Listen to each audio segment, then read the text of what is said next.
हमारे पूर्व के वक्ताओं ने बहुत सारी जरूरी बातों की चर्चा कर दी।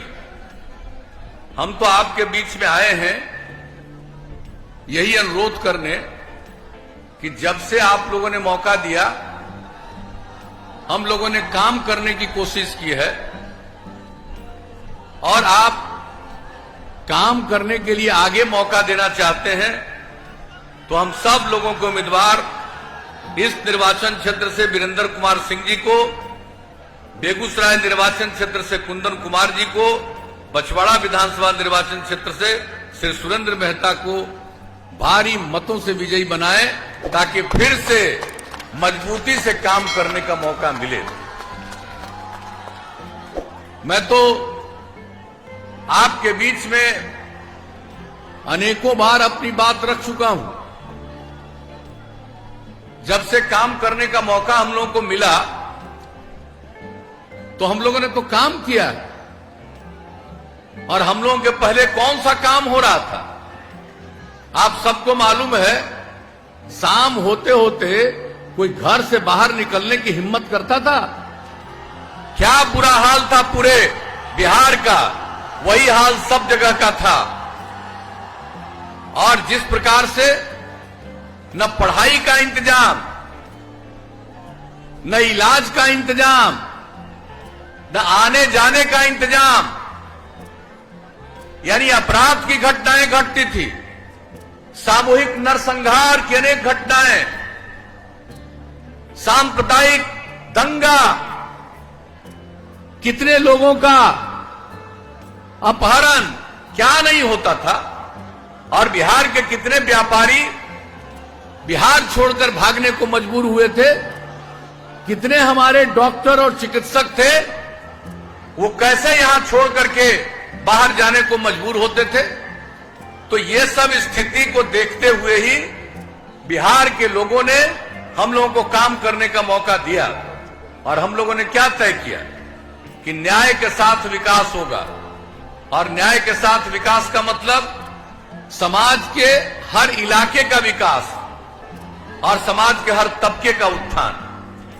हम लोगों ने पूरे बिहार में कोई इलाका नहीं है जिसकी उपेक्षा की, और समाज का जो तबका उपेक्षित रहता था, उन सबों को मुख्य धारा से जोड़ने के लिए हम लोगों ने काम किया। जो समाज के कमजोर तबके के लोग थे, महिलाओं की क्या इज्जत थी, जनप्रतिनिधि के रूप में न के बराबर महिलाएं थी,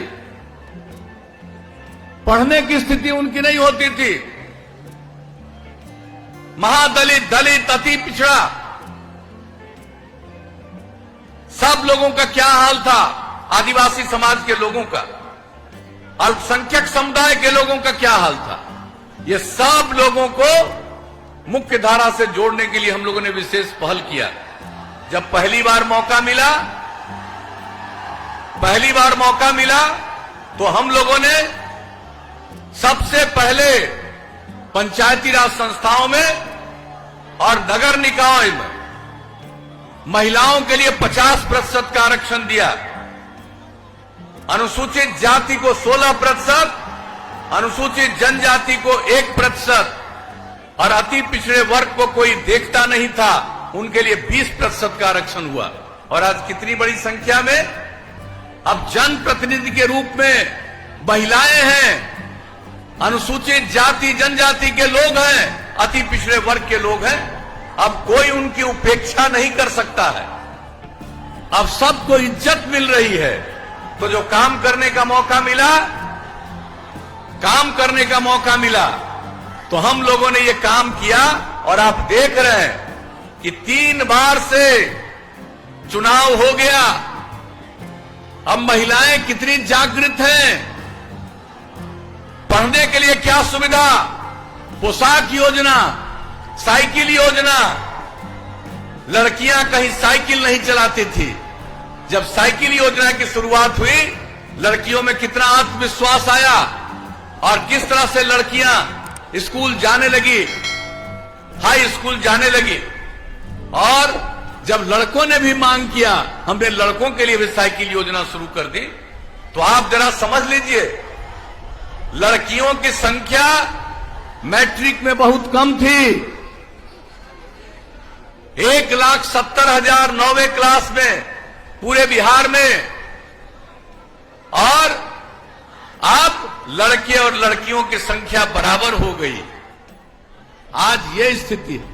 और अभी जो मैट्रिक की परीक्षा हुई, उस मैट्रिक की परीक्षा में लड़की लड़कों से भी थोड़ा ज्यादा हो गई। तो आप सोच लीजिए कितना बड़ा परिवर्तन आया है। और एक बात जान लीजिए, महिला और पुरुष मिलकर काम करेंगे तभी समाज आगे बढ़ेगा। और पहले क्यों उपेक्षा किया? लोगों को मौका मिला, अंदर चले गए, तो पत्नी को तो मुख्यमंत्री बना दिया, लेकिन बाकी महिलाओं के लिए कोई काम क्यों नहीं किया? और जब आप लोगों ने मौका दिया तो हम लोगों ने काम किया। और उसके अलावे आप समझ लीजिए किस तरह से शिक्षा के क्षेत्र में, और इसके बाद जो काम हुआ है, आप देख रहे हैं जो जीविका समूह का गठन हुआ, कितनी बड़ी संख्या में अब महिलाएं जीविका समूह से जुड़ी हैं। 1,20,00,000 महिलाएं, और उनमें कितनी जागृति आई है। तो समाज को आगे बढ़ाने में इतनी बड़ी भूमिका, और सबके लिए कल्याण का काम, सबके उत्थान का काम हम लोग करते रहे। क्या हाल था अपराध का, और आपको आज मालूम है कि अपराध के आंकड़े किस प्रकार के हो गए। अब आप जान लीजिए, हर साल केंद्र सरकार के द्वारा अपराध के आंकड़े प्रकाशित होते हैं, और जो आंकड़े प्रकाशित सबसे हाल में हुए हैं, उसके मुताबिक अब अपराध के मामले में यूं तो आप दावा नहीं कर सकते हैं कि सब गड़बड़ है। अब देख रहे हैं अभी बीच में कितना गड़बड़ है। यहां पर देख रहे हैं, जरा हाथ उठा के बताइए कि यहां पर किस तरह से आदमी का स्वभाव है। किसको कौन गड़बड़ करने के लिए प्रेरित करेगा, कौन 2 नंबरी काम करने के लिए प्रेरित करेगा। तो कुछ लोगों का तो स्वभाव ऐसा ही है, तो वो तो गड़बड़ करेगा ही। लेकिन इन सब चीजों के बावजूद अब अपराध के मामले में इतनी बड़ी आबादी का राज्य, अब बिहार पहुंच गया 23वें नंबर पर, और राज्य की आमदनी देश के अन्य राज्यों की तुलना से भी अधिक, हर साल 12.8% की वृद्धि, प्रति व्यक्ति आय में 10.5% की वृद्धि। तो जब भी मौका दिया एक एक काम। अब पहले क्या था जी, कोई गांव में स्कूल दिखता था, आज सब चीज के लिए जो काम किया गया, एक एक काम हम लोगों ने किया। इलाज कहां होता था? प्राथमिक स्वास्थ्य केंद्र में 1 महीने में उन लोगों के राजपाट में 39 लोग इलाज के लिए जाते थे, 1 महीना में, यानी एक दिन में एक। क्या बुरा हाल था। और अब जब सब काम किया गया, तो अब प्राथमिक स्वास्थ्य केंद्र में 1 महीने में औसतन पूरे बिहार में 10,000 मरीज इलाज के लिए जाते हैं। तो एक एक क्षेत्र में काम, शिक्षा के क्षेत्र में काम।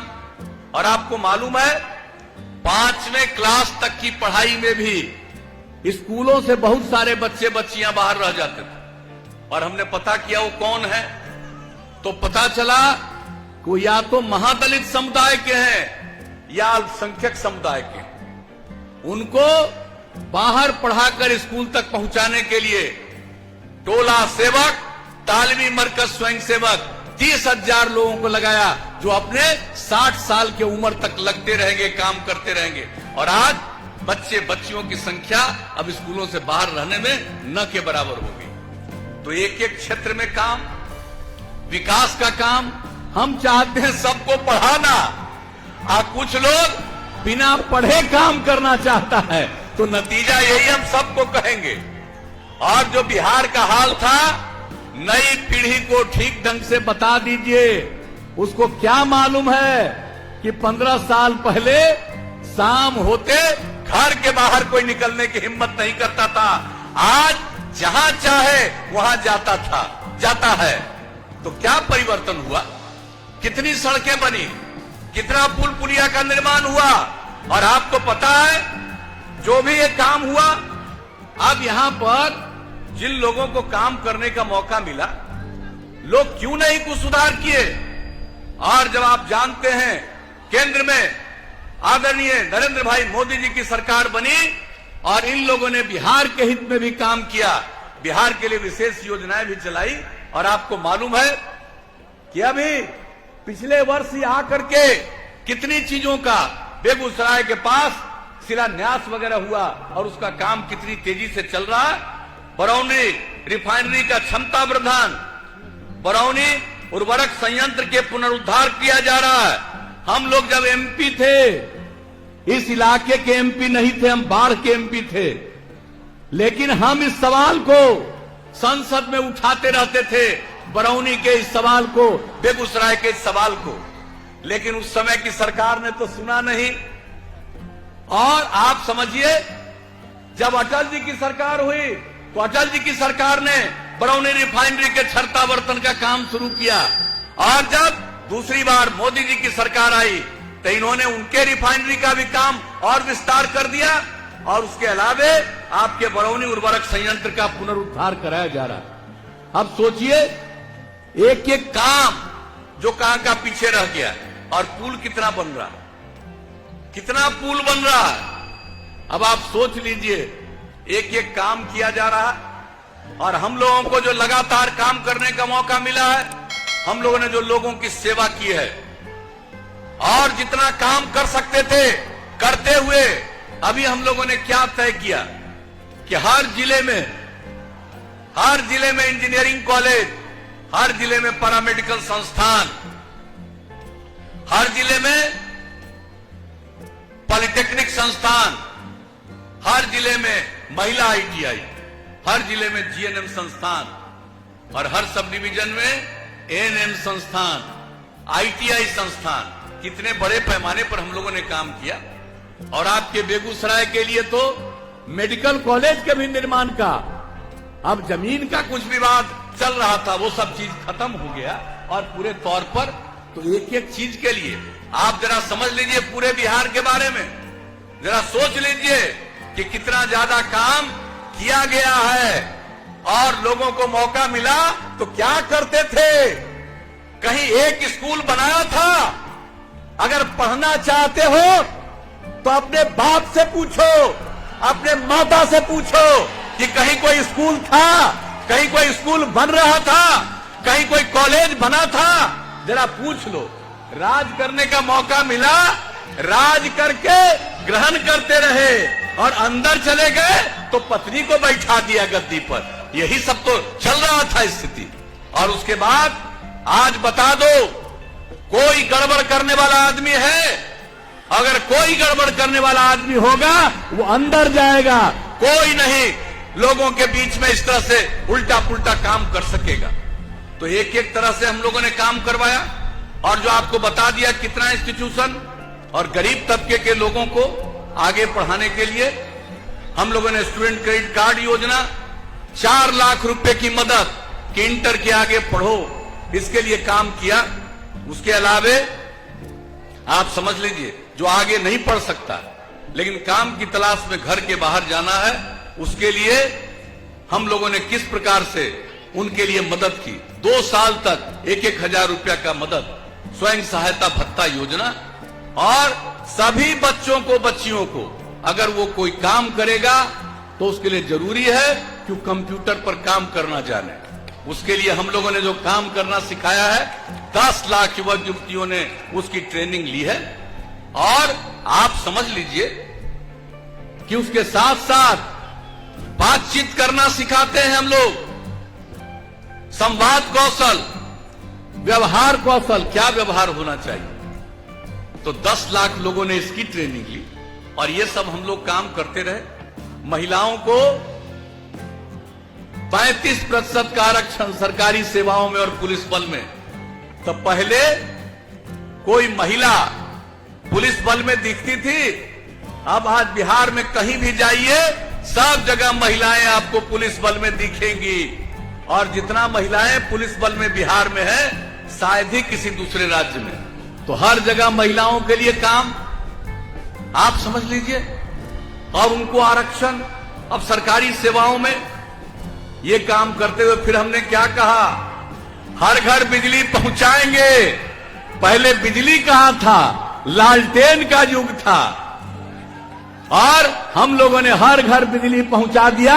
अब लालटेन का जमाना खत्म हो गया, लालटेन की जरूरत खत्म हो गई, ये जमाना आ गया। आप देख लीजिए, और कितने लोग अब बिजली लगा चुके हैं, हर घर बिजली, उसके आगे भी बिजली, अब खेत के लिए भी बिजली, इस तरह का सारा काम चल रहा है। हर घर नल का जल, कोई कल्पना करता था, आज 83% घरों में नल का जल पहुंच गया है। अभी कोरोना के चलते बीच में बाधा आई, अब वो काम तेजी से चल रहा है, और आप समझ लीजिए कि ये काम महीने 2 महीने के अंदर पूरा हर घर नल का जल, हर घर तक पक्की गली और नाली का निर्माण, हर जगह शौचालय का निर्माण पूरे देश में और पूरे बिहार में। और हम शुरू से कहते रहे कि अगर आप खुले में शौच से मुक्ति पाइएगा और पीने के लिए स्वच्छ पानी मिलेगा, तब आज जितनी बीमारी होती है 90% बीमारियों से छुटकारा मिलेगा। तो ये बिहार को हम लोग बनवा रहे हैं, और कहा नहीं किसी चीज को बनवाते रहे। मौका मिला, कुछ नहीं किया, लोग परिवार तक सीमित रहे, और हमारे लिए पूरा बिहार एक परिवार है, और हमारे लिए पूरे बिहार की सेवा करना ही हमारा धर्म है। तो ये सब काम करते रहे हैं, और आगे भी मौका दीजिएगा।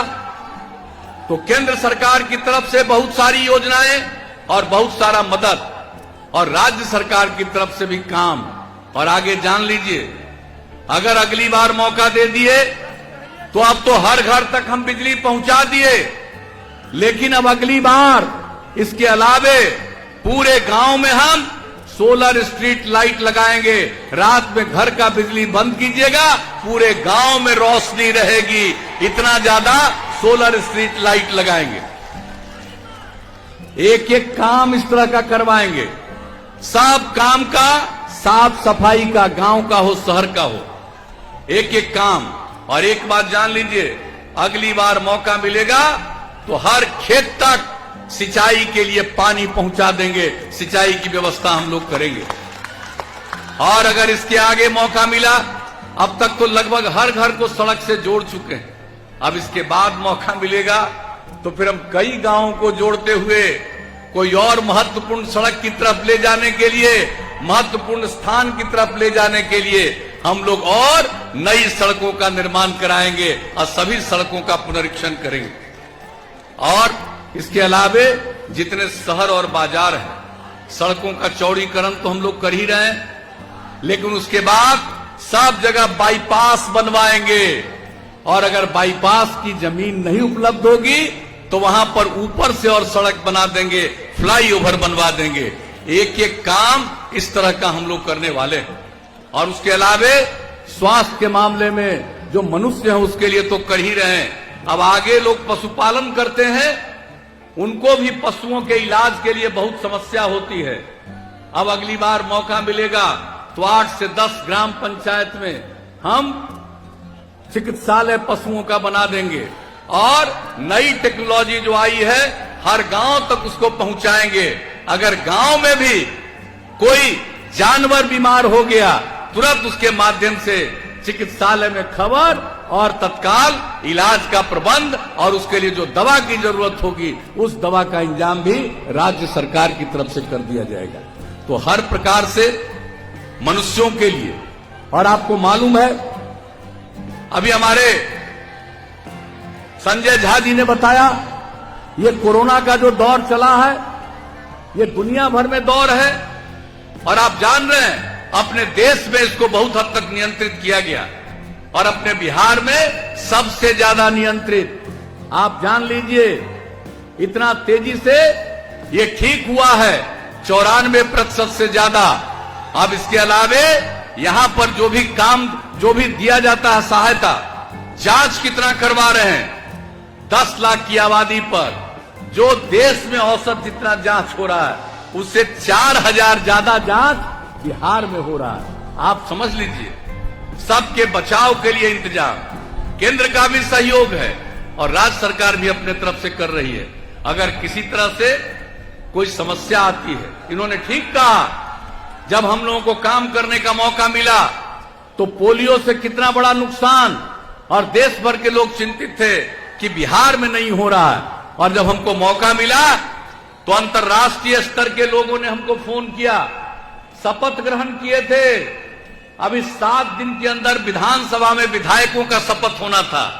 उस बीच में उन लोगों ने हमको फोन किया कि आपसे मिलना चाहते हैं, क्या आइए। और उन लोगों ने जो बताया, हमने आश्वस्त किया कि यहां पर जो करेंगे पल्स पोलियो अभियान, और जो बिहार का पल्स पोलियो अभियान चला वो कितना शानदार अभियान चला और पोलियो से मुक्ति मिल गई। और हम जब दूसरी जगह पर गए तो लोगों ने हमसे पूछा, आप बताइए कैसे चलाए बिहार में पल्स पोलियो अभियान। तो एक एक काम, और अभी पर्यावरण के संरक्षण के लिए जो जल जीवन हरियाली अभियान चलाए हैं, कितने बड़े पैमाने पर तालाब, पोखर, आहर, पानी सबका संरक्षण, सोख्ता का निर्माण, एक एक काम जो करवा रहे हैं हम लोग। और जब हम लोगों ने कहा पर्यावरण भी जरूरी है, पर्यावरण की रक्षा करना जरूरी है, हम लोगों के राष्ट्रपिता बापू ने क्या कहा? बापू ने कहा कि देखो ये धरती लोगों की जरूरत को पूरा करने में सक्षम है, लेकिन लोगों के लालच को पूरा करने में सक्षम नहीं है। और इसलिए जो पर्यावरण के संरक्षण के लिए हम लोगों ने काम किया, और आप लोगों में से भी बहुत लोग शामिल हुए, आप जरा सोच लीजिए, उसके लिए जो हम लोगों ने मानव श्रृंखला बनाई, आज तक दुनिया में कहीं इतनी बड़ी मानव श्रृंखला बनी है। 5 करोड़ 16 लाख से ज्यादा लोग जल जीवन हरियाली अभियान के अंतर्गत पर्यावरण के पक्ष में मानव श्रृंखला में शामिल हुए, और इसकी चर्चा धीरे धीरे अंतर्राष्ट्रीय स्तर पर इतनी हुई कि अभी जो पिछले महीना का 24 तारीख है, यूनाइटेड नेशन से मुझको पत्र आया। उन लोगों ने अनुरोध किया कि यूनाइटेड नेशंस की एक मीटिंग में आप वीडियो कॉन्फ्रेंसिंग की तरफ से ही आपने जो बिहार में किया है इसके लिए अपनी बात रखिए। वो भी हमको कहने का मौका मिला। अब आप समझ लीजिए, बिहार में जो काम होता है, हमारे यहाँ चंद लोग हैं जिनकी मानसिकता गड़बड़ है, उल्टा पुल्टा धंधा में लगे रहते हैं। उन लोगों की बात छोड़ दीजिए, मुझको कोई चिंता नहीं। आजकल बहुत लोग मेरे खिलाफ बयान देता है, हम उसको धन्यवाद देते हैं, उसको हम बधाई देते हैं, खूब दो मेरे खिलाफ बयान, खूब दो। हमको उससे कोई मतलब नहीं, क्योंकि हम बयानबाजी में विश्वास नहीं करते हैं, हमको काम में विश्वास करते हैं, और आपकी सेवा करना ही हमारा धर्म है। इसको छोड़ करके कोई काम नहीं। अगर आपको लगता है कि हम लोगों ने सबकी सेवा की है, तो हम तो यही अपील करने आए हैं कि इस बार फिर भारी बहुमत से विजयी बनाइए और फिर से एनडीए की सरकार बनाइए।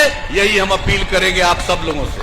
तो अच्छा बताइए, आप यहां पर जो हम लोग मीटिंग कर रहे हैं, ये जो तिगड़ा क्षेत्र का जो हम लोगों के उम्मीदवार है वीरेंद्र जी, तो हम क्या उम्मीद करके जाएं?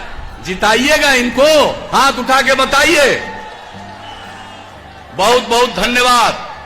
तब हाथ उठा करके बता रहे हैं कि जिताएंगे इनको, तीर छाप के बगल का बटन दबा करके। तो ना मत देना ना, तुम मत देना।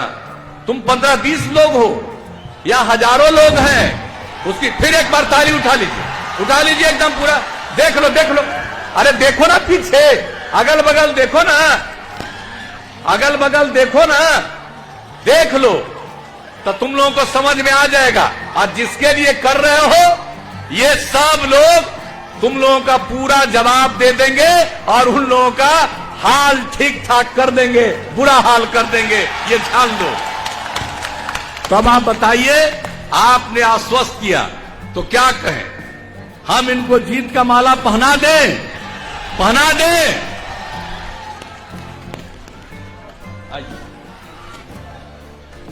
और यहां पर हमारे बेगूसराय के उम्मीदवार कुंदन कुमार जी भी हैं और बछवाड़ा के उम्मीदवार सुरेंद्र मेहता जी भी है। आपकी इजाजत हो तो उनको भी हम जीत का माला पहना दे। हाथ उठा के बताइए।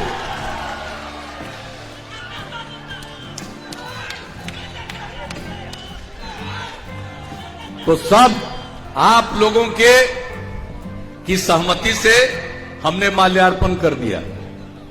अब आपका ये फर्ज बनता है कि 3 तारीख को अगले महीने जो चुनाव है, एकदम एक एक वोट अपना दीजिए।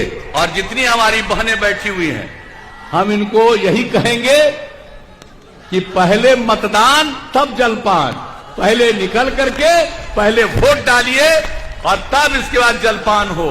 और अपने घर के तमाम लोगों को कह दीजिए, जाओ वोट दे करके आओ, तब तुमको खाना खिलाएंगे। और तब देखिएगा सब भारी संख्या में लोग मतदान करेंगे और जनता की जो इच्छा है उसी के मुताबिक परिणाम होगा।